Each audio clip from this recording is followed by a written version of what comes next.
when he's describing what slavery is, Jefferson writes that the king has protected this trade where men, and he capitalizes all three letters, M-E-N, where men are bought and sold as if they're property.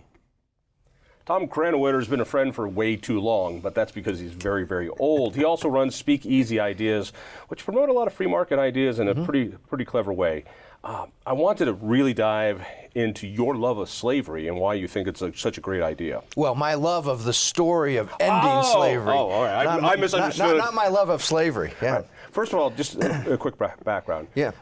You've been a college professor Yeah. for a number of years, worked in a few different universities. I like to say I'm a recovering academic, trying to get over the PhD that I went and earned. Yeah, yeah. and I say that because that class of people, PhDs, arguably have done more damage to the cause of freedom in the United States than any other group. Well, the ideas that are fascinating to so many young Americans today, socialism, communism, and all kinds of varieties, those came from the universities. That's where they originated. And then they crept into the political class, they crept into our culture. And K-12 education. Oh, absolutely. And that, and I got to say, this isn't what we're going to talk about today, but those original progressive intellectuals, going all the way back to the 1870s, 1880s, 1890s, I give them credit for their strategy, their practical strategy. They said, what we want to do is we want to influence the way Americans think.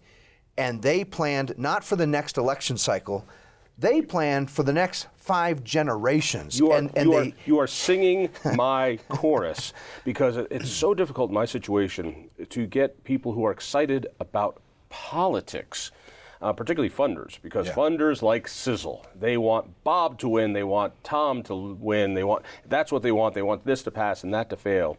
Whereas the intellectuals, with our own money, look in terms of decades, to the point where K-12 is eroding the values of freedom and liberty that higher ed is, that entertainment is, and you build this, and over time, it's inevitable. And this is exactly what those early progressives did. Their central focus was in the realm of education, and they said, we are going to design an entirely new model of higher education. That was their main focus. Their motto was the modern European, really Germanic university, and they adopted that here. And what they knew was all the teachers, K through 12 teachers, they're going to come out of the universities. They'll be educated in the universities. The politicians will be educated in the universities. The cultural icons, people who are going to go make Hollywood go and business go and everything else, right? They're all being trained in the universities, and in that sense, they were really long-term strategic thinkers. What's beautiful about it, it has grown into such a self-serving machine now that people come, they become successful, and they give back to their alma maters these incredible endowments and buildings, to the point where Harvard doesn't have to charge any tuition if they didn't want to. Do we have time for just a real short little story? Yeah, go ahead. So this is about a year ago. My friend Charles Murray, who's gotten himself in some hot water always last couple of decades, right, for some of the books he's written. He was speaking at the Denver Chamber of Commerce, and so I went there, and I've known Charles for many years, and he gave a beautiful talk on his most recent book. And at the end, I stood up and asked a question. I said, Professor Murray, we're here at the Chamber of Commerce. These are successful business people here.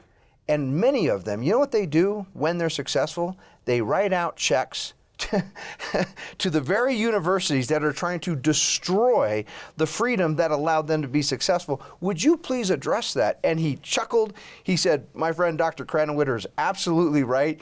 He scolded the audience. He said, my God, people, don't send money to the local universities. He said, if you really need to fund education because it makes you feel better, subsidize some, vocational school to train kids how to run a metal lathe or become a welder or a plumber or an electrician, or so many something organizations like that teach college-age kids about liberty and freedom and economics, whether it's Hillsdale, whether it's FEE, Foundation for Economic Education.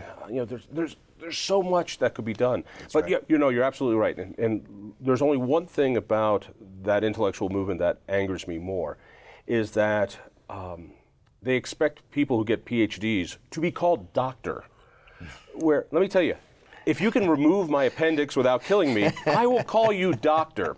But you go into K-12 education and everyone needs to be called doctor. Right. Give me a break, you self-important, pompous SOB. It's interesting. There's the origin of that word. In fact, when you look at the names of our degrees, right? Typically you get either a bachelor's degree or a master's degree or a doctorate at the highest level. The first two come from the medieval guild system. Bachelors were single men who went and trained under some master to learn an art, to learn a skill, learn how to make horseshoes or whatever it was, right? So that they could support a family. And the masters were the people who were teaching the bachelors, the apprentices. And doctor, the Latin origin of doctor, means wise teacher. It's really the same as the Hebrew meaning of rabbi, a wise teacher or instructor. And when you look at most people walking around with PhDs today, timeless wisdom is the last thing on their mind. That's not what they're studying when most of them go and get their PhDs. That's why, for all those reasons, I say I'm a recovering academic who's gotten out of the classroom, and I'm running a business now named Speakeasy Ideas. Back to the academic part.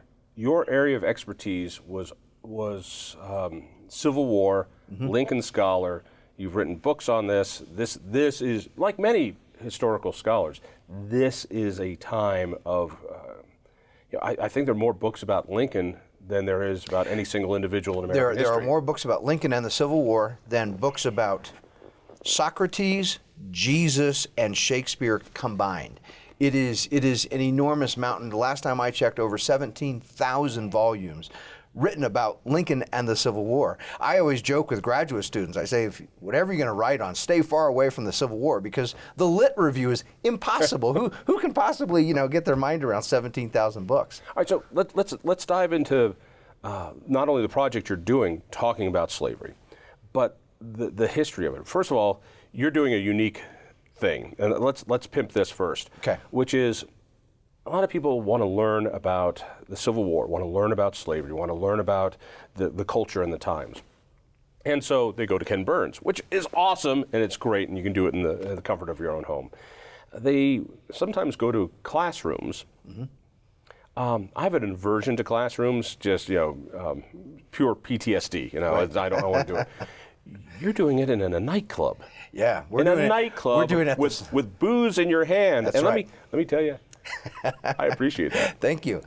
We are doing it sir, the program is called Tragedy and Triumph, the Story of Slavery in the United States. That's the program's name. It is a presentation of Speakeasy Ideas. We are holding it. It's going to be 10 evening events spread out over 10 months, once a month. The first one was last week in January. We're doing it at the Soil Dove Underground, which is in the Lowry area of Denver. And I don't know if you've been there, John, but it's a fantastic venue. It is super cool. It's like a comedy club. Yes. You're tied in, there's booze, it's a tight space, it's intimate. People are serving food and drinks the whole evening. It's a perfect stage. It's a small-ish venue, maxes out around 250 people, but nobody is more than 30 or 40 feet away from the stage, so it's intimate, it's close, and it has the feeling of an evening show, a comedy club, a concert. But instead, what we're doing is I'm up on stage telling this fascinating, drama-filled story of how these Americans came to identify, first of all, they identified slavery as a problem, which is a unique thing in human history. Most people never came to think of slavery as problematic. I want to dive into that. Okay. First, people want to do this. Where do they go if they want to come and check it out? Go to our website, speakeasyideas.com. Right there on the home page, they can just scroll down a little bit. Speakeasyideas.com. Speakeasyideas.com. Scroll down, you'll see a little video introducing it, and there's a button right there to get your tickets. All right. Well, let me throw a couple things at you. Don't give me the presentation, but let me ask you this question. Here we are 150 years later, years later, and it still seems to be a defining issue for America. It is still the great shame we carry with us.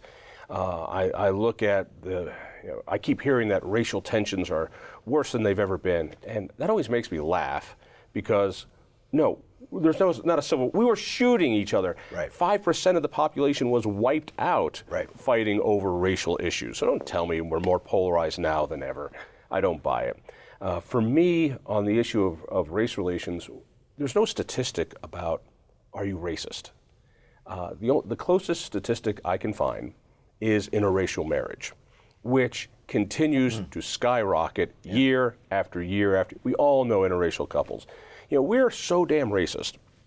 We are getting it on at a faster rate and popping out more multiracial babies than ever before. Right. That's how racist this country is. I think the media focuses on this, and I think it falls back into what we were talking about first, that the social justice movement and the socialism movement, they work very well together. They feed each other.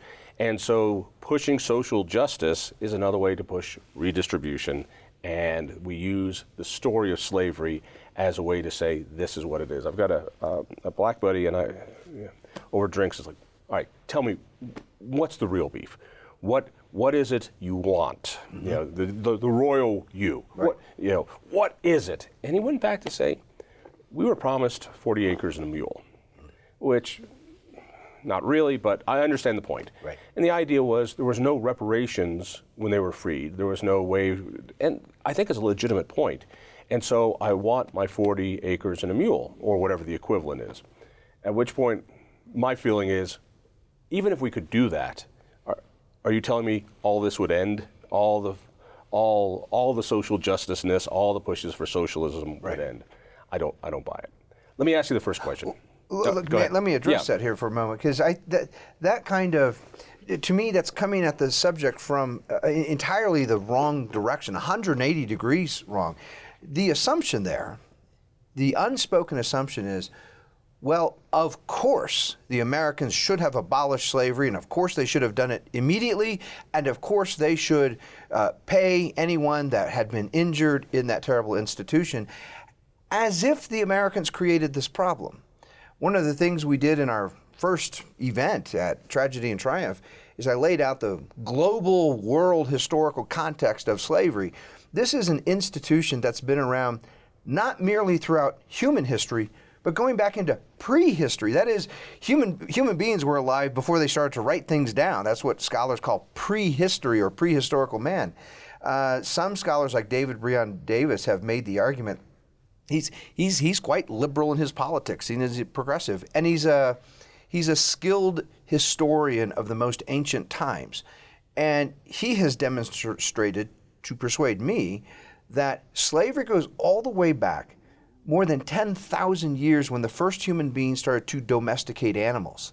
They started to domesticate pigs and sheep and cows and horses, and it was a very short step, thinking, well, if we can get a horse to do work for us, maybe we can domesticate other human beings. That guy over there and get him to do work for us.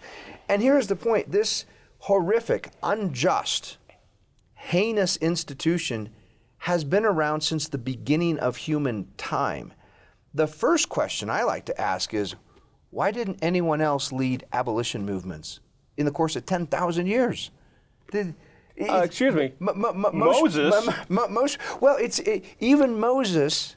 Moses objected to his people being enslaved. The Jews objected to themselves being enslaved. There was no proclamation that slavery itself is wrong and we should end this practice. They said, we don't want to be slaves. My friend Dinesh D'Souza, in one of his early books, which I think it's his best books, titled The End of Racism. He wrote this way back in the 90s.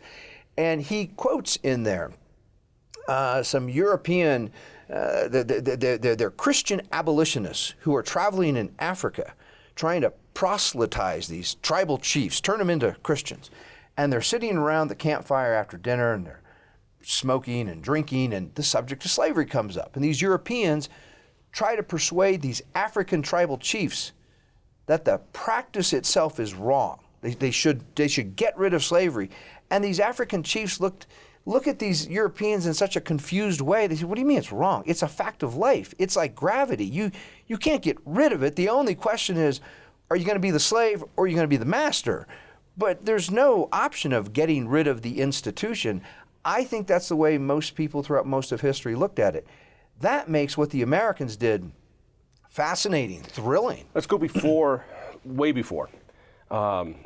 Pilgrims come. Yeah. And they decide they want to have Thanksgiving, because that's all I know from grade school. Yeah. But they didn't bring slaves with them, did they? No. What they brought with them was communism, right? And it almost killed them. And thank goodness some local Indian tribes actually fed them and kept them alive. But slavery wasn't a big part of Europe at the time when America was being, I don't want to say colonized, but filled. Am I wrong on that? Yeah, you're not wrong on that. So slavery had existed by the time North America is being colonized. Slavery, let me put this way, Europeans enslaving fellow Europeans had for the most place disappeared. It had been replaced with religious persecution. Or serfdom, wasn't it? Well, there was serfdom, and there were also, it became quite popular to cut off people's heads with axes if they weren't attending the right churches and things like this. That's what was going on in Europe. But it's also the case in the early 1500s, the development of the science of shipbuilding and sailing is critical to this whole story, because until the late 1400s, early 1500s, nobody really felt confident. Nobody really felt safe heading out onto the ocean. First of all, they didn't know what was out there. They didn't know what was out there. They didn't know where it went. And the chances of surviving the trip were very small. The science of building ships and the science of sailing became much improved in the 15th and the 16th centuries, to the point where packing a ship with expensive cargo and sailing it to try to trade became financially feasible for the first time ever. That included slave cargo. So now, all of a sudden, in the 1500s, this had never happened before. Slavery before this typically was the result of war. In fact, slavery was a kind of liberalization in the active war. The most ancient warfare was total war, meaning you slaughtered everybody. And then some early army started thinking, well, maybe we'll just slaughter the men and take the women and children as slaves. But the point is, people enslaving others tended to live close to each other. They tended to look like each other. The Atlantic slave trade creates an entirely new situation. It's taking a group of people from one part of the globe who tend to look like each other and sailing them thousands of miles away to live with people who look really different. Is it fair to say that it was Europeans, while they did not have slaves, they were the ones who profited from the slave trade? Were they the instigators? Well, there were, in any trade, in any exchange, right, it only happens if both parties think that they're getting something for them. So European slave traders are profiting. The other people who are profiting are African slave traders, Africans who are selling fellow Africans into slavery. There were these enormous slave markets on the west coast of Africa, and these European slave ships would pull up, and they would have auctions. I mean, it was terrible. It's like buying cattle or horses or something. But the way those African slaves came to the market was that they were captured, kidnapped, usually in raids or in acts of tribal warfare.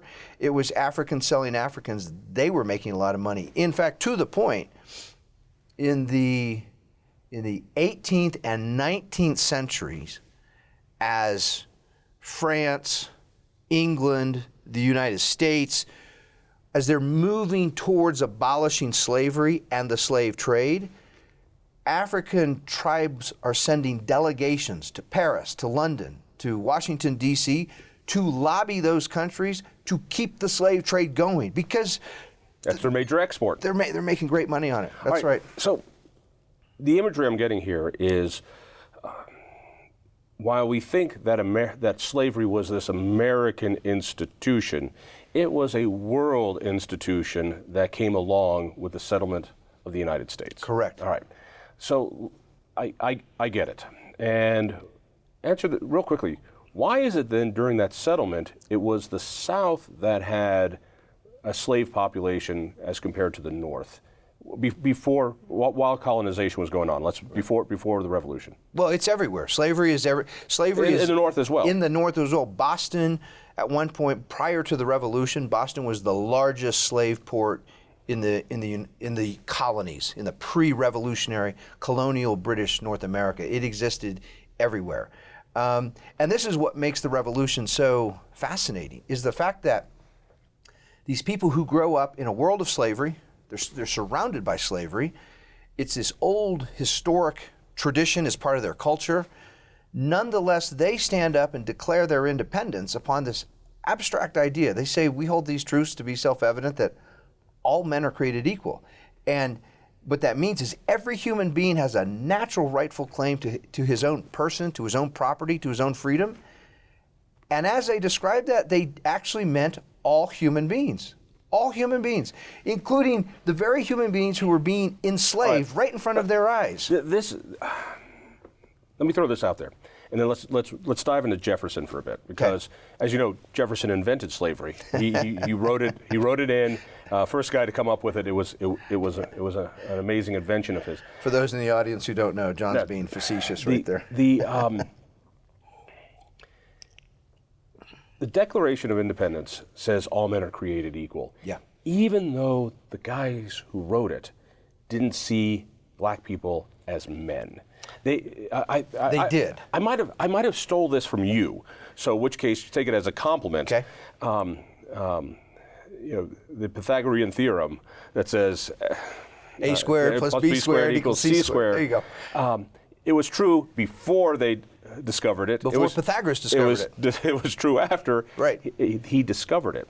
The discovery of all men being equal, even though they couldn't see that it also included them, it also included women, it also included Native Americans, they stumbled on a truth that was more powerful than their limited minds at the time could handle. Well, I agree with part of what you're saying, and I'm going to disagree with the other part. Yes, they discovered this amazing truth that is revolutionary. It is earth-shaking. It's the foundation of justice.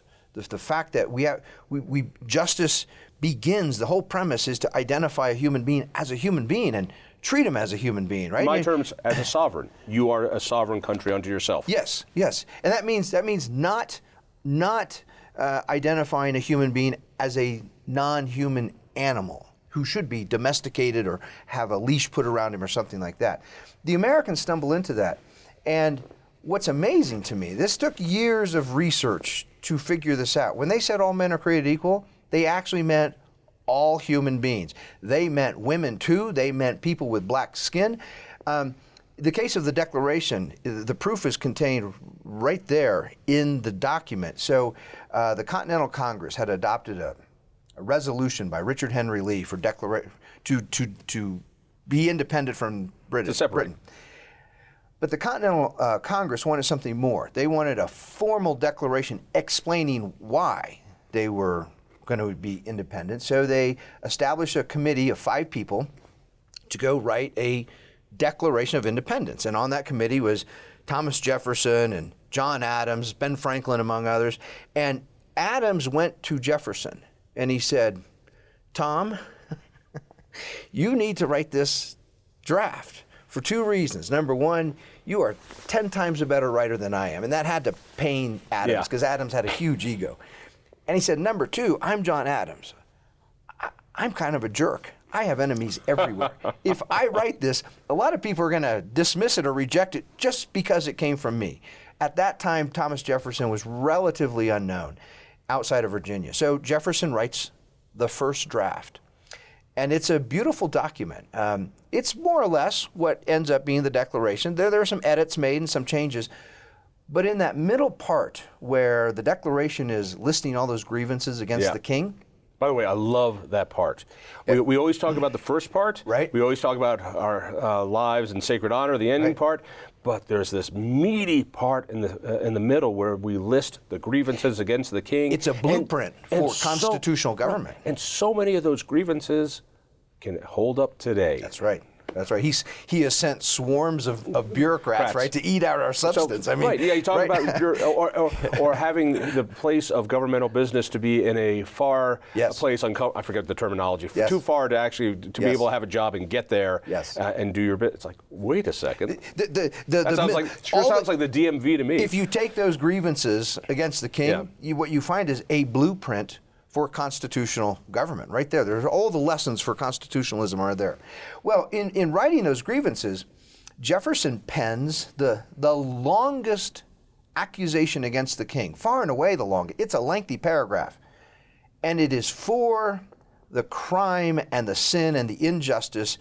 King George III continues to protect the Atlantic slave trade.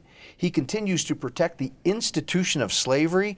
Numerous colonies had tried to take steps, legislative steps, to reduce the scope of slavery, to stop the importation of slaves, and every time George III would use his ultimate universal monarchical veto to squash those things.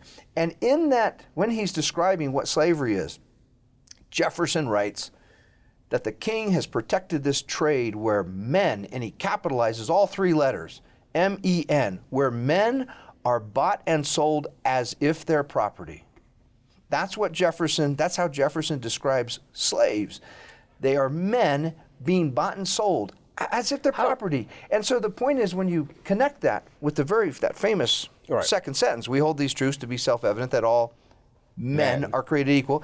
And then there in the middle part of the document, he's describing African slaves as men. It's very clear that Jefferson realizes slaves are human beings. They have the exact same natural rights as all other human beings. Then square, I've heard this one over and over again. Then square how anti-slavery Jefferson has slaves, has babies with slaves, keeps those babies as slaves. Square that. So in other words, square the principle with the flawed man. Right. Well, he's a flawed man. He doesn't live up to his principles perfectly, but he's unlike you and me. Of course, right? We're perfect. We're flawless. But he doesn't live up to the principles he espouses, and yet those principles, they are the ideas of freedom. They're the foundation of freedom. It's kind of interesting. I have a couple of personal connections to that whole topic of whether or not Jefferson fathered children with Sally Hemings, who was one of his slaves. Years ago, there was a presidential blue ribbon commission assembled, all these leading academics and researchers to go tackle that question. Did Thomas Jefferson, in fact, father children with slaves? And one of the members of that commission was Professor Charles Kessler, who was my teacher at Claremont. He's also the editor of the Federalist Papers, and he was on that commission. So was Paul Ray, who's a historian at Hillsdale College, whose office was right down the hall from me when I taught there. And they spent a lot of time, years, and they had geneticists and biologists and all these researchers from different fields. And in the end, it was a split vote. I don't remember how many people were on that commission, something like 30 or 40. All of them but one voted that it is likely that someone in Jefferson's gene pool fathered children with Sally Hemings, and unlikely that it was him. There was one dissenting vote. Wait. Unlikely that it was him. So in other words, a relative of Tom had babies with Sally. He had a nephew, and they think it was most likely the nephew. Based on travel schedules, when Jefferson was there at Monticello, when he was away, when Sally Hemings was giving birth, all these things. There was one dissenting vote. My friend Paul Ray, who's at Hillsdale College, he voted in favor. He thinks the evidence leans in favor of Jefferson having fathered children with Sally Hemings. But the point is it continues to be a disputed subject. There's been no final resolution of that. What isn't disputed is that the man who said the king is facilitating the slave trade and it's immoral had slaves. That is right. Square it. That's right. There's no squaring it. What needs to, I think the most important part of that is the appreciation that some very flawed people doing things they ought not do, rather than simply continuing the injustice, stood up and announced what's right. And they showed the way. They provided a path for the abolition of slavery. Let me take a shot at it. Let me add one little piece to that. To put this in context, it took England about 900 years. It took Englishmen and English women about 900 years to come to the understanding that maybe slavery's wrong and maybe we should do something about it. It took the French 1,400 years. It took 17 centuries of Christianity had passed, and there had been no big abolition movement to get rid of slavery. Think of the Romans and the Greeks, as brilliant as they were building aqueducts, right? And they were inventing philosophy and all this brilliant stuff. They never figured out how to get rid of slavery. In fact, most of them didn't even make the argument that slavery's a problem that needs to be solved. These Americans, they immediately recognize that slavery is immoral, it's unjust, it's a problem. And right from the founding. Right from the founding, and within 2 generations, they abolish it, and not merely abolish it, they abolish it at tremendous cost and price in death and destruction and blood and money. And there's no precedent for anything like that. When you say England struggled for 900 years, yeah. From when to when?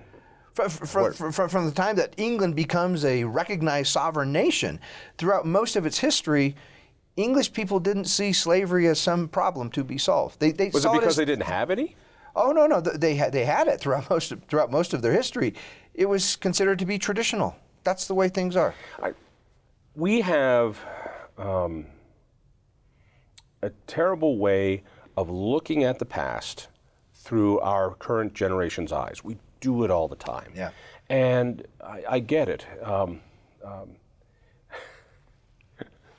Stupid. So I talked to some kid about Star Trek, and they look at the original Star Trek and they're running around in their pajamas and right.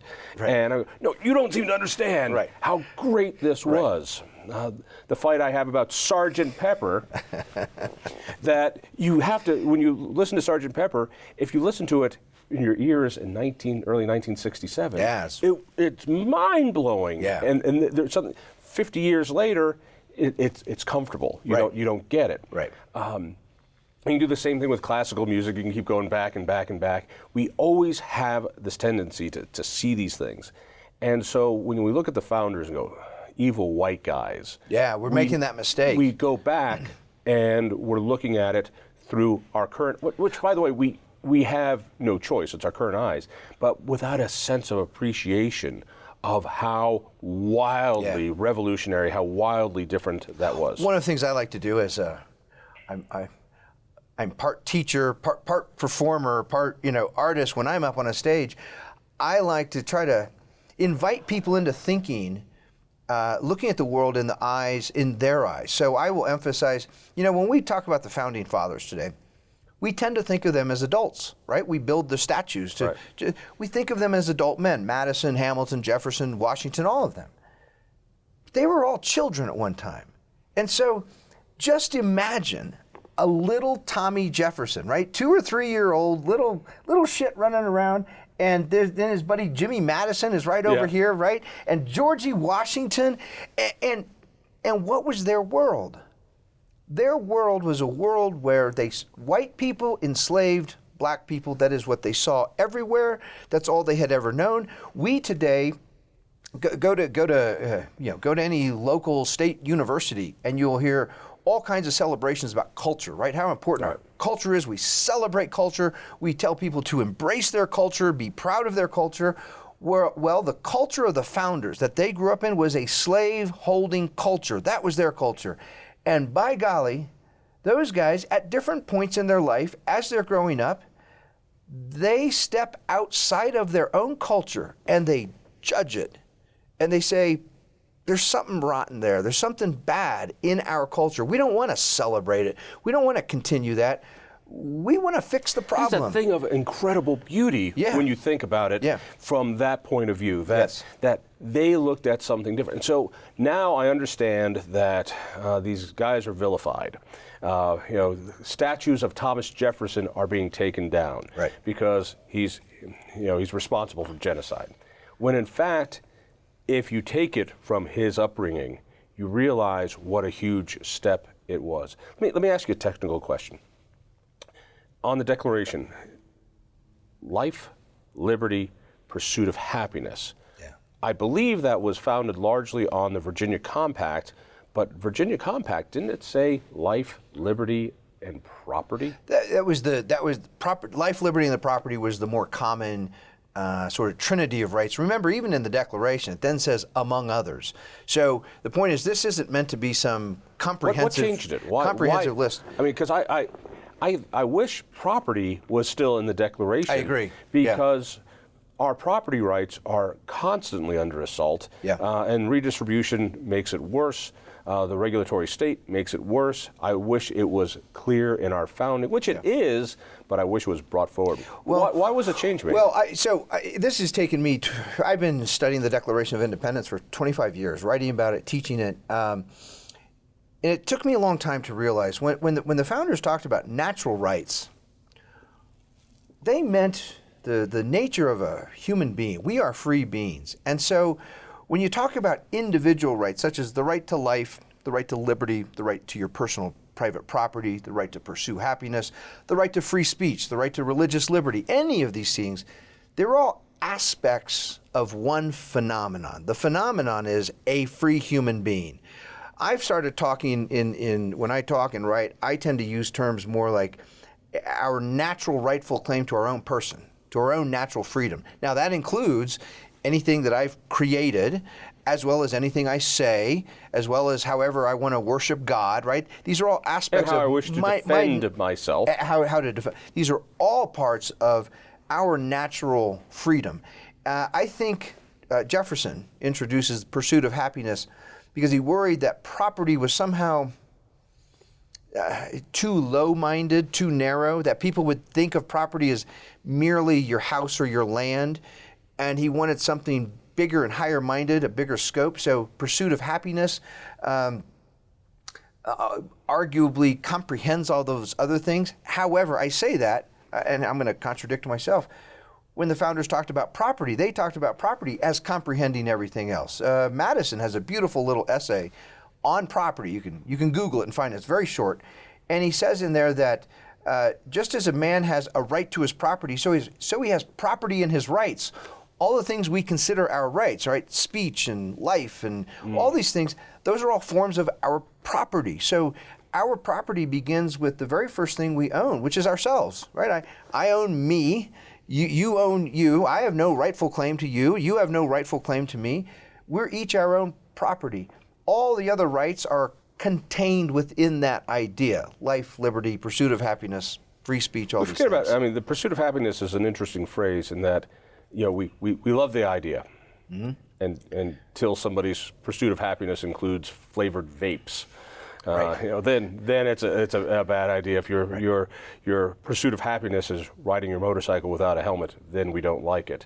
Right. So it's an ethereal, wonderful phrase that seems to mean nothing today. All right, let's move from the founding. Yeah.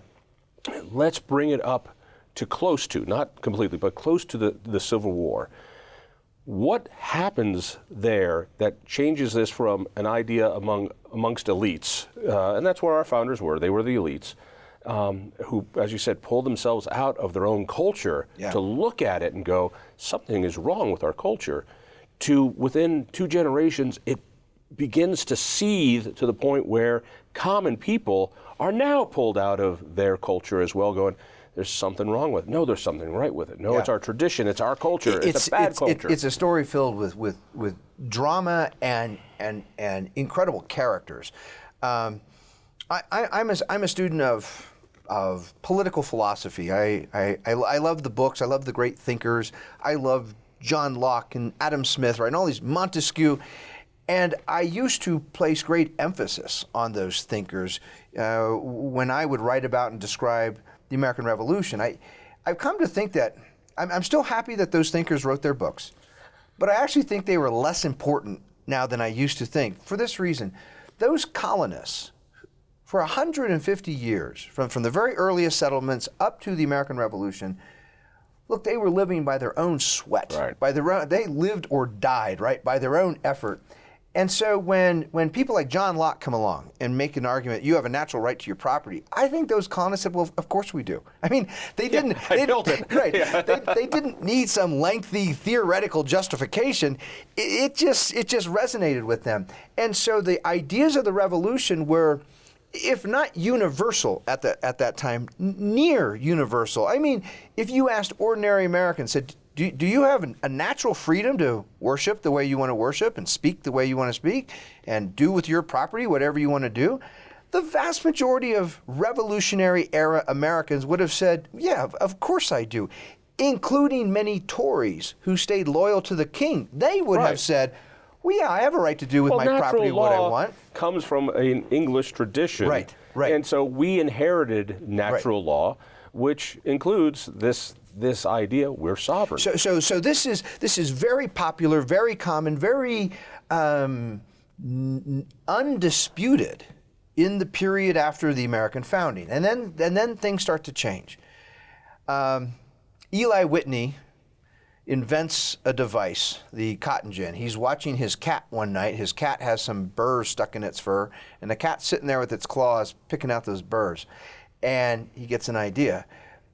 Because the way cotton was harvested, it's very difficult. I've actually done it, and if your hands aren't all hardened and calloused, you'll cut them to smithereens. So it's a real hard shell, and you got to break the shell open, and then you pull the cotton fiber out, and it's wet and sticky, and there are little seeds in it, and you got to pop those seeds out, squeeze them out, and then a slave typically would put that little ball of cotton into his bag and do that hundreds of times a day.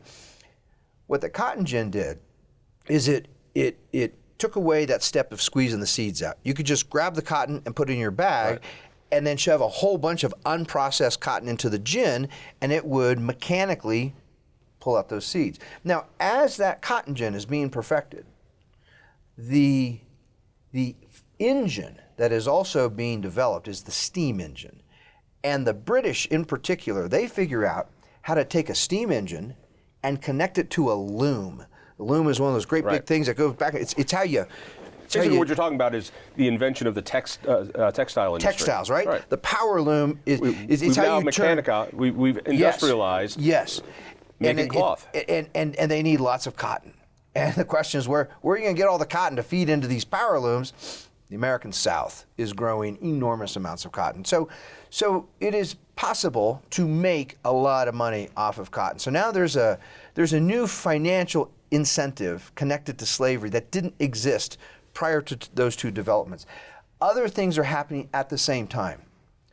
Continental European philosophy, they called it science. And they said the science is settled. This is as early as the 1830s, 1840s. They said biological science has settled the question that human beings are divided into races, and certain races are superior and certain races are inferior. There were fields like phrenology where scientists would study skulls and how thick all this. And somehow, translated that into some racial hierarchy of beings. So the scientists of the day are saying, well, it seems right that certain races should lord over and enslave inferior races. They made the argument it's good not only for the master race, the superior race, it's also good for the enslaved race because it elevates them. They get to be exposed to their superiors. That happens at the same time that Southerners in particular, Southern churches, adopt a strict textual theology. And they say, this is a complicated argument distilled down, but here's the heart of it. They say, we are Christians, which means we believe sin is whatever God has declared to be sinful. And nowhere in the Old Testament or the New Testament has God ever declared slavery to be sinful. He's never declared slavery to be abolished, just the opposite. He provided instructions on how to conduct it. There are rules in there about how a master should treat a slave, how a slave should treat a master. So you have Christian churches making the argument that, well, slave owners should be more Christian in their handling. What I'm hearing is, after our founding, before the Civil War, you've got science saying, oh, this is all scientifically right. You've got religion going, well, of course, this is the way God wants it. Yes. You've got a perfect storm of keep it the way it is. And economic incentives, right? Right. There are, not everywhere, not everyone, but there are slave-based plantations that are highly profitable. One of the, one of the main school of scholarship of history that came after the Civil War made the argument that, well, we didn't need the Civil War because slavery was going to die out economically anyway. It was not feasible. And it's curious because, well, slavery's been around for thousands of years. Why didn't it die out, 5,000 years ago? But more importantly, a couple guys wrote a book, this is back in the 1970s, titled Time on the Cross. And what they did is they analyzed particular plantations and they divided them into different categories, large plantations, medium plantations, small ones. And they demonstrated how many of them were highly profitable. I mean, you could be a plantation owner, and if you managed your business well, you could make lots of slavery or lots without? of money. With slavery, you could make lots of money. There was also this. One of the things you talk about a lot, the work that you guys do at the Independence Institute, you talk about the unintended consequences of laws and regulations, right? People, they say something needs to be done, they pass a law, then there's all these nothing scarier than bad unintended consequences. Do-somethingism of something must be done. And there was an example of this in the founding period with the Atlantic slave trade. Many Americans agreed that this was a horrific thing, shipping human beings across the Atlantic Ocean. Many of them would die in the way. It was terrible. So the Americans abolished the Atlantic slave trade. They abolished the importation of slaves into the United States. And abolitionists thought this is a great thing. One of the unintended consequences was this now limited the supply of slavery. Slave owners didn't have the west coast of Africa, all that supply of slaves, which meant the price of slaves went way up. And many plantation owners started thinking, well, why produce cotton or tobacco when I can produce people? I can produce people. Wow. And slave breeding becomes an industry in the early 1800s in the United States. So my point is, you wed together economic incentive with the religious permission, religion, scientific, and it's like a perfect storm. And in the midst of that, you have these tremendous characters. You have William Lloyd Garrison, who's one of the leading abolitionists. He founds a newspaper in 1831 titled The Liberator, and he's denouncing everybody. He's denouncing the South for having slaves. He's denouncing Northerners for not doing anything about it, for just letting this go on. And he's a principled pacifist. He believes there's never a justification for violence ever. Along comes John Brown, and John Brown says, to heck with that. The way you get rid of slavery is you go murder slave owners. And John Brown starts kicking in doors in the middle of the night of slave owners' home and shooting slaves. This is a white guy. This is a white guy. Again, we talked earlier about little Tommy Jefferson, little George Washington pulling themselves out of their culture at the time. 2 generations later, you have people pulling themselves out of their culture at the time. Yeah. Some doing it in a pacifist way, and then you look at John Brown. So let me ask you this: your point of view, John Brown, a hero or a villain? Just you. Yeah, I would put him in the hero category with lots of reservations and qualifications, right? He John Brown. So because he's a domestic terrorist. He is. He absolutely is. In 1859. He goes to Harper's Ferry, Virginia, and his plan, there's a big military depot there. His plan is to break in and steal a bunch of guns, a bunch of weapons, and distribute them to slaves nearby and try to incite a slave rebellion. Things go terribly wrong. He ends up surrounded by the United States Marine Corps, and they execute him within 6-7 weeks later. In the audience there, when he's executed, is a young actor named John Wilkes Booth, who is seething with hatred at everything John Brown represents. John Brown, in a way, is he's emblematic of the great crisis that's going to come. Throughout the North, when Brown is executed, churches are They're lowering their flags. They're ringing their bells in mourning. They're mourning they're doing special services to lament and cry over the death of John Brown. And in the South, they're having celebrations. This is the most festive, wonderful. This is great. They killed we got rid of a terrorist. And in the midst of all of this, right, you have someone like an Abraham Lincoln who is attempting to preserve those ideas of the Declaration of Independence. Everything he says, every speech he gives leading up to the Civil War emanates from the ideas of the Declaration of Independence at a time when growing numbers of people are rejecting those ideas. Yes, a question on the economics. There's a book I listen to because I can't read, The Half That Never Was. And the economic philosophy was, we were talking about slavery not being profitable, and over time it just wouldn't, it would go away because of technology. Their argument was, no, not necessarily, because of increases in productivity, in torture, in being brutal, in slavery management, shall we say, that you had, the good slaves knew how to pick with both hands, and they knew how to do this, and they had to do it because if they didn't, the whippings would come. That productivity continued during that period where the price for cotton was going up and up and up, and the demand, and they were able to get more productivity from their slaves. Which is all absolutely true, yeah. It's hard for, again, it's so hard for us to understand from the South's point of view. Well, of course, look, we need more productivity. That's why they're here. Right. And here's the important thing, right?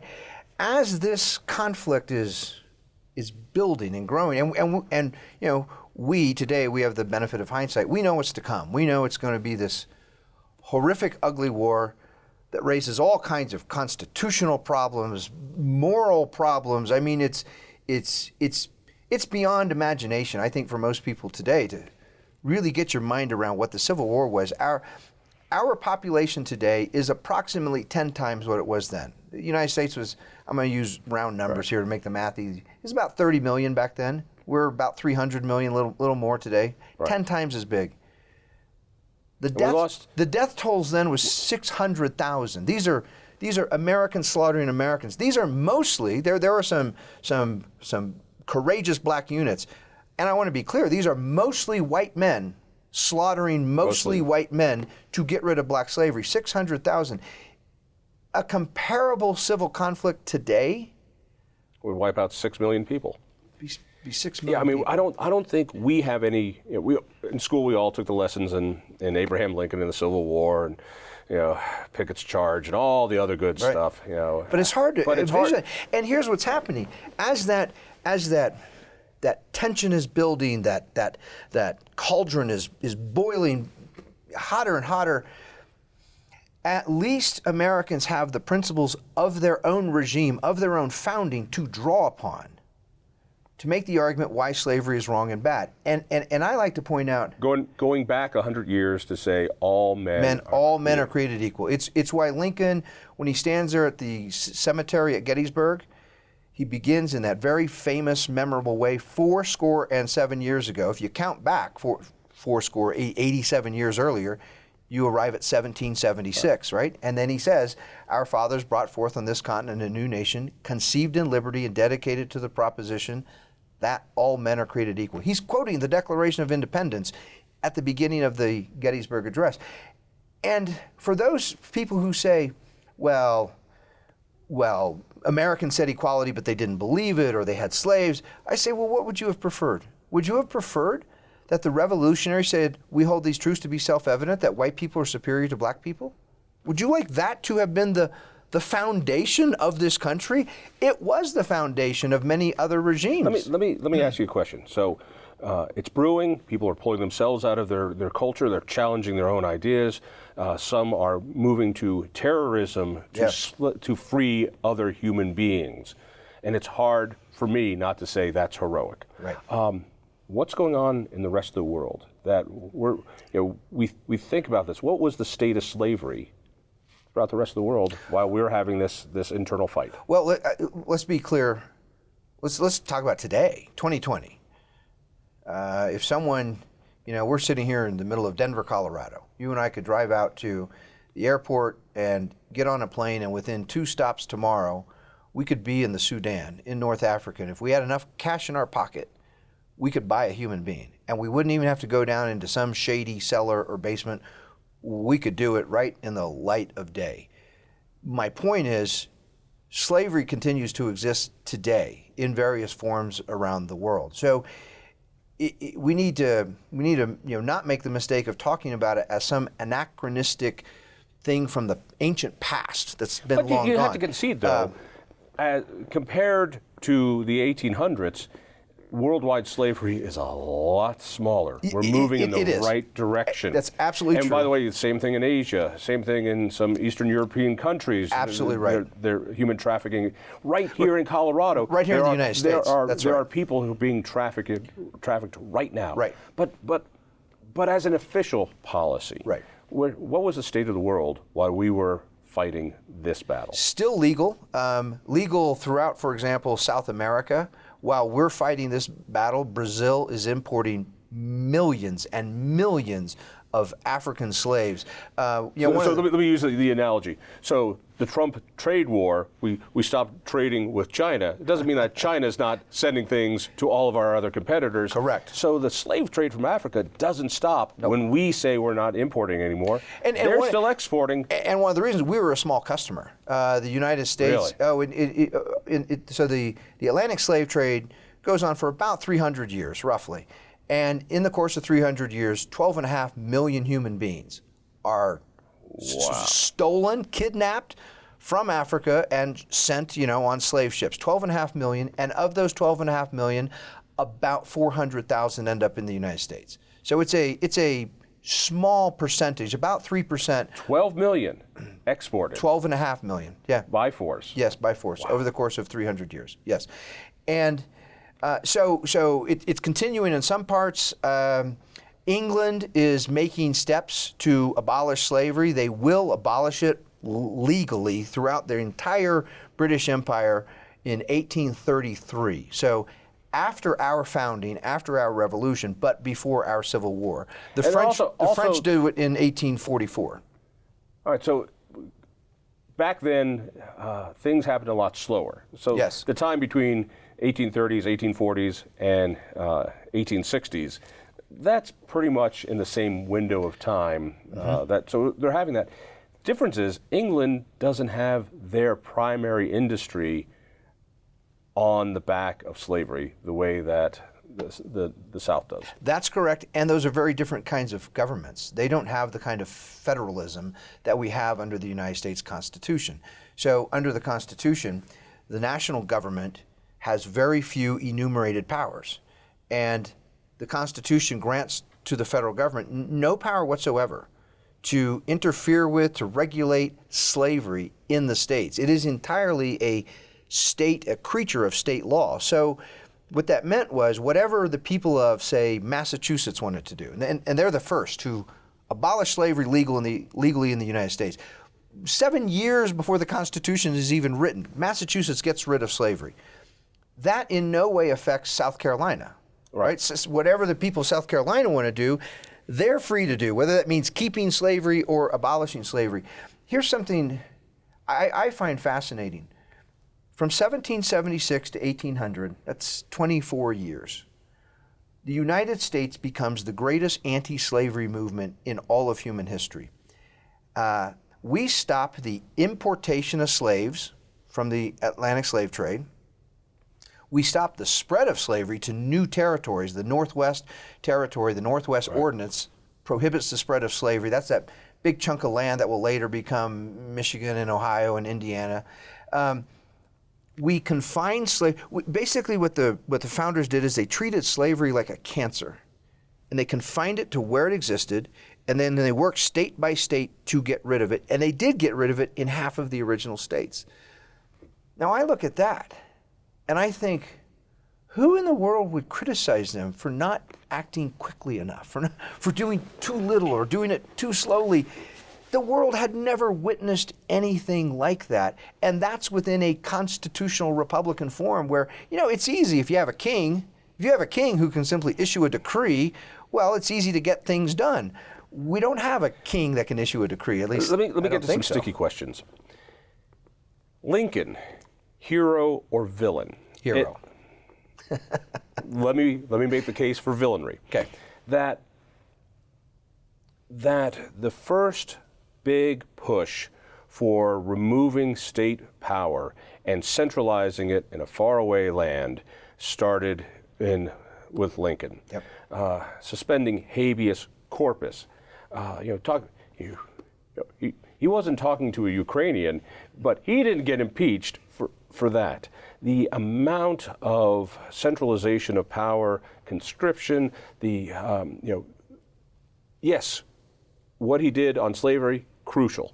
What he did to set us on a path that lost states' rights reverberates today. And you see it in different pushes. You see it with Lincoln being first. Then the Great Depression comes, and FDR does it, and then even before FDR, the early progressives like Woodrow Wilson. Yeah, fair point. It's interesting, Republican groups love to have Lincoln Day dinners. Mm-hmm. Those Lincoln Day dinners they were started by progressives immediately after the Civil War. Right. It was progressive intellectuals who were celebrating Abraham Lincoln. Woodrow Wilson celebrated Abraham Lincoln.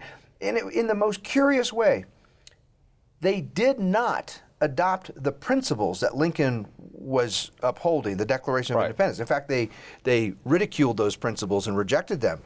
But what they loved was the outcome of the war. It kept the Union together in a centralized power in Washington, D.C. Oh, absolutely. You start with Lincoln during that crisis, FDR during that crisis, LBJ. Let me makes go progressivism all the way, easier. Let me go up to Obama, which is a continuation of what FDR did. Yeah. And all of a sudden, our liberties, we can't even choose our own health care. Right. It keeps going. You bring it back. Civil War was the start of that. Yeah. Fair point? Well, it is a fair point? Very, very fair point. Absolutely. Historically, it's hard. I don't know how one would deny it. How do you criticize what Lincoln did to centralize power without sounding, oh, you're a racist? Right. Exactly. You can't make that point. Exactly. I want to make the observation that was the good or ill. Right. That was the beginning point of Washington taking over the country. It begs the question, could slavery have been abolished some other way? Many people argue yes. Again, I think that's looking back in time with with modern eyes. Yeah. If you're looking around the world in 1861, I don't think it was clear to anybody that slavery was on its way out. Just the opposite. And in fact, from that point of view of slavery, the first threats of secession in the United States came long, long before the Civil War. The first threats of secession were in the Constitutional Convention in 1787 in Independence Hall, when delegates from southern states wanted more representation, more influence in the national government they were designing based on their slave population. Right. The whole 3/5 clause in Article 1, Section 2. Their argument was, we want to count all of our slaves. They would have been happy to count every slave as 2 or 3 because it would have meant a bigger population and more representation. Because I hear that all the time. Those dead white guys thinking that I'm 3/5 of a human being. Right. No, the bad guys wanted you to be a whole human being. That's right. What would have happened if they were successful? What would have happened to the northern power compared to the southern power? Right. So the context here, right? There's a big fight. Everyone in the convention knows this is the Constitutional Convention of 1787. They all know that in a decisive respect, the legislative branch is the most important because it's the branch that's going to make all the laws. The executive branch is going to enforce or execute those laws. The judicial branch judges when there are questions of whether the laws are been broken. So the part that makes the laws, that's really key. And northern states larger states like Virginia, New York, more populated states, they're saying, well, we're going to pay more money into this government. We're going to, if we ever go to war, more of our sons and brothers and husbands are going to fight and die. So we're bigger shareholders. We want bigger influence in this national legislature. And small states like Connecticut are pushing back, saying, wait, we're equally states. We're no less of a state just because we have fewer people. We want equal representation. The result is the Great Compromise. They decide to split the legislative branch into two chambers, a House and a Senate. And the House will be, the number of representatives each state gets to send will be based on their population. And this is when southern states jump into action in the convention. And they demand that all their states, all their slaves be counted as full persons. And their argument, their justification, they said they're people too. They're people living here in our, in Georgia, in South Carolina. Our slaves are people, and by golly, we're going to count them all as part of our population. And that would have meant not only more representatives for Georgia and South Carolina and Virginia, it also, remember, the Electoral College, each state gets, to vote for president, the number of representatives plus 2 senators, and that would have meant more influence in selecting the president. We wouldn't have Lincoln. That's right. I think that's absolutely right. But can we agree on one thing, that while states have power, no way should Rhode Island have ever been considered a state? I do like Rhode Island for this reason. Rhode Island was the first, back in the colonial period, Rhode Island was the first colony that established full-blown religious liberty.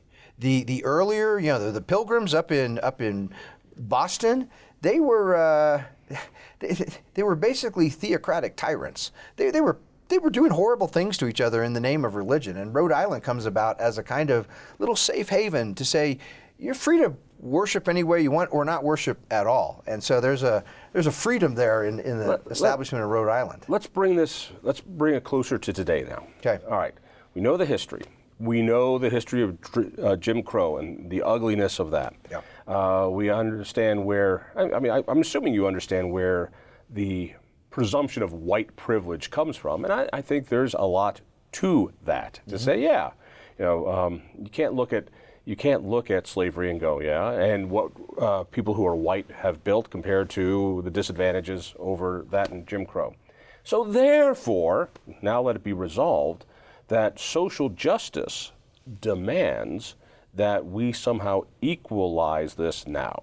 And you've brought up the point that, wait a second there were slave traders in Africa. I don't see anyone saying, well, if we're going to do this now, we need to go to war with African nations and get them to pay reparations. I'm not hearing any of that. I'm hearing that we as a collective need to create reparations perhaps to African Americans. Well, wait a second. Things start happening. It also gets dicey when you look at the demographics of slavery. So on the eve of the Civil War, there are approximately 5,000 black slave owners. Black slave owners. Wait, these are again. We're not saying black slave owners. We're saying slave owners. Slave owners who are black themselves. Who are black. Some of them have become slave owners because they're trying to purchase freedom for slaves. Many of them are businessmen like every other slave owner. They are running plantations. They are buying slaves, selling slaves.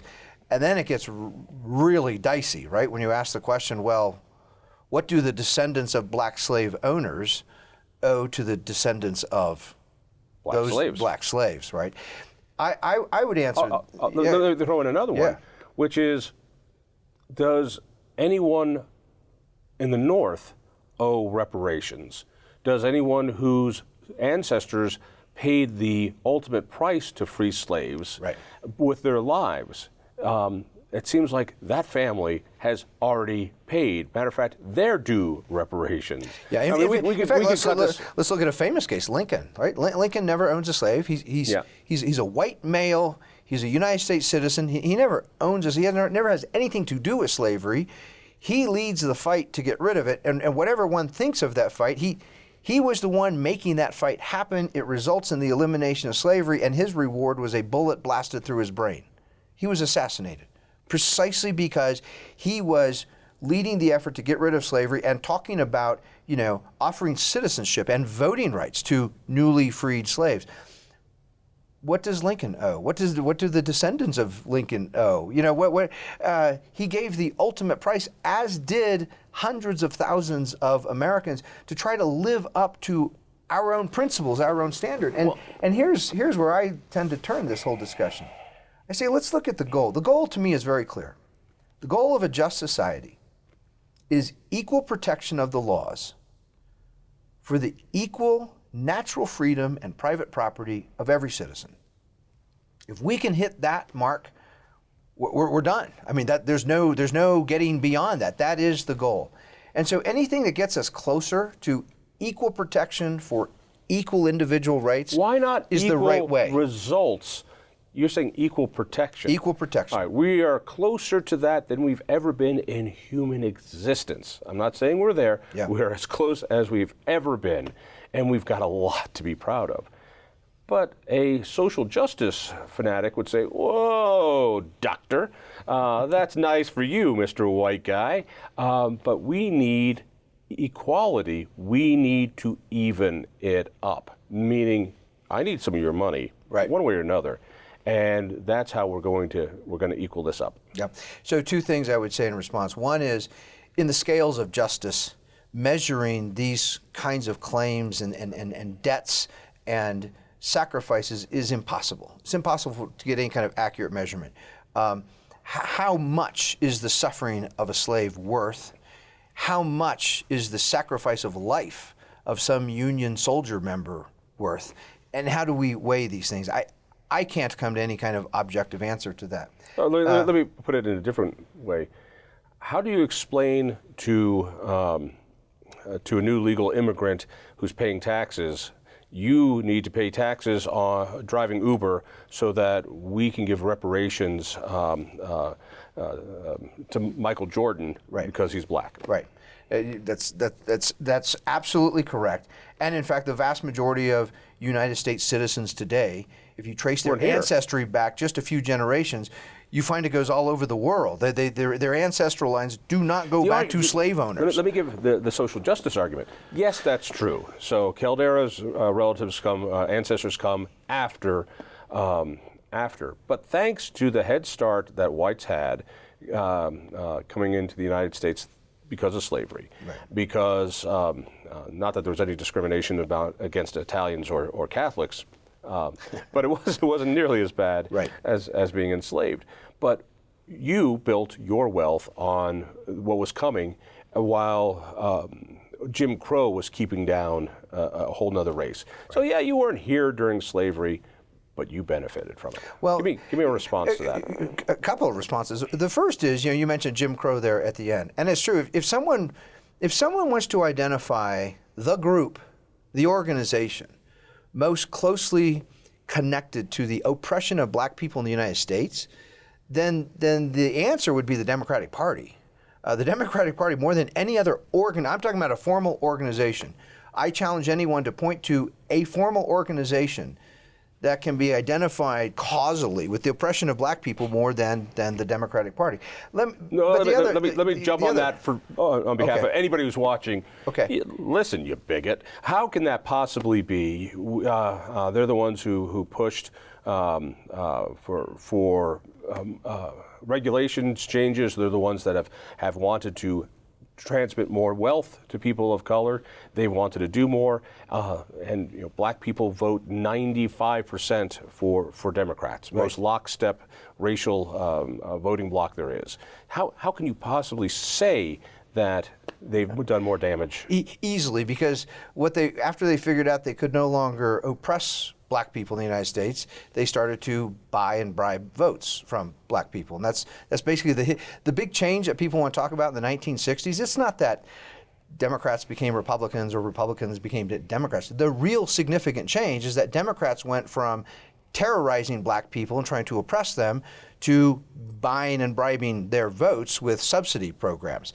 But the other important thing that's sort of in the background here, I would agree, I actually would agree with the whole social justice claim. I would agree with confiscating wealth from some and transferring it to others in the name of evening things out if wealth was a fixed amount.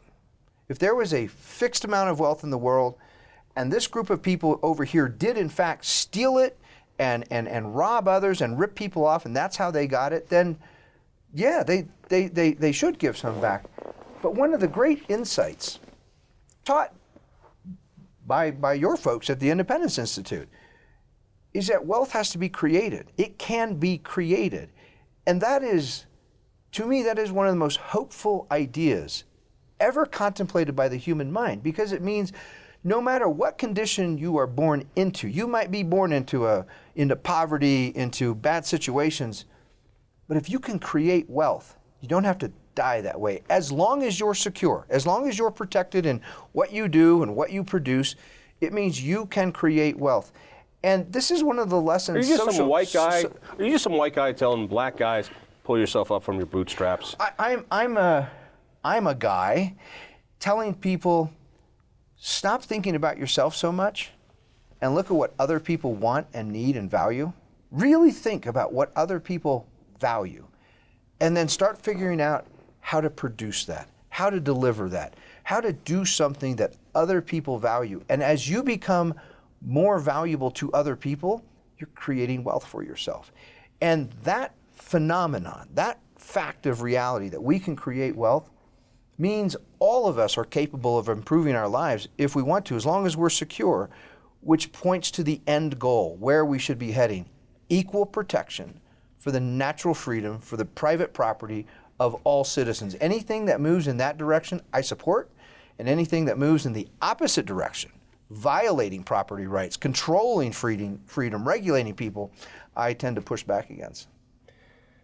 All right, let's wrap it up. I want you to pull out and say, why should Americans be proud of their history with slavery? And am I putting it the right way? Yeah, you absolutely are. Yes. Americans should be proud of our history with slavery. Yep. The story of slavery, the story of abolishing slavery, sometimes I'll put it this way, the problem of slavery is something that Americans should be proud of, because for most regimes and most people throughout most of history, they never viewed slavery as a problem.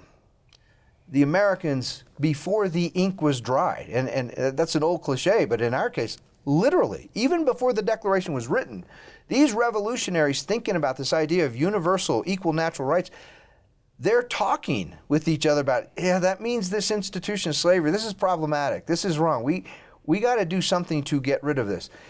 If Americans knew nothing other than that about their country, that their country was founded on the idea by which one can know that slavery is wrong, and they took great actions to get rid of it. That's all true. That's a beautiful thing. That's something to be proud of, not something to be ashamed or embarrassed of. I encourage Americans of all colors, of all genders, of all identity. I don't care about those things. I want them to know their own story, because it is magnificent. It is beautiful. It is a story of people risking much to do justice, to do right. That has no precedent in all the annals of human history. That's why Americans should be proud of their country, proud of that story of slavery. I'm going to wrap it up there. People want to do this again. They want to see it. Speakeasy Ideas.com. Right there on our homepage. Scroll down just a little bit. There's a video of me talking about it, and they can get their tickets. The next program is going to be February 24th. That's a Monday evening. We'll be at the Soil Dove again. People will be watching this well after that. Okay. If well after that, people want to get more information about this. Speakeasyideas.com. And even if they miss the first show or two, they should still come. Each one is going to be framed in a way that kind of stands alone. I'm going to summarize where we've been and where we are going, and we'll have certain topics that we focus on. There'll be some original source materials for those who like to read along that we will make available. So when I'm talking about, say, Roger Taney's opinion in the infamous Dred Scott case, I'm not just going to be asserting things. I'm going to let the audience read with their own eyes exactly what Roger Taney had to say about those subjects. And we'll be doing that over and over in the course of this program. Let me finish up with one last question. If you could put a check mark on the one person, the one action of this whole multi-centuries fight to end slavery, of which you are very proud, what was the highlight? what was the moment? It would have to be. It all led up to this. That's a hard question. I would identify two: the Declaration of Independence, the writing, the signing, the agreement, because that statement of first principles announces to the world, announces to Americans what this country is all about. Sometimes my lawyerly friends will try to get nitpicky and say, well, that's not an actual code. But it actually is. If you look in the U.S. Code, at the very beginning are 4 organic laws. And the number 1 on page 1 of the U.S. Code stands the Declaration of Independence. So it's actually in the U.S. Code. And the second check mark? Second check mark would be Abraham Lincoln's speech in the summer of 1858, his House divided speech. This is when the Republican Party of Illinois nominates him to challenge Stephen Douglas, who's the incumbent running for Senate. And he gives a speech to the Republican convention there in Illinois. And what he makes clear in that speech, he says, the United States, we're divided. We have slavery, we have parts that have slavery, and we have parts that don't. And he says, I don't think the house is going to fall. I think it's going to become all one thing or all the other. Because both sides, the arguments they're making, they are incompatible with the other. The side that's arguing for freedom says, we must get rid of slavery, period. It's fundamentally unjust. And the other side is saying it is fundamentally right. Certain superior races should, in fact, enslave inferior races. If they're right, then that should be spread across the country. It's going to become one or the other. And that posing it in that kind of dichotomy, it has to be A or B, I think is a pivotal moment to abolitionism, to the 13th Amendment. Tom, we'll do this again. All right. It's awesome. Thank you, John, very much. If you enjoyed that conversation, by all means, click one of these other great programs. We have the best conversations with the most fascinating Coloradans. And subscribe to our channel. Just click down below and hit that little bell button too. You don't want to miss a single show.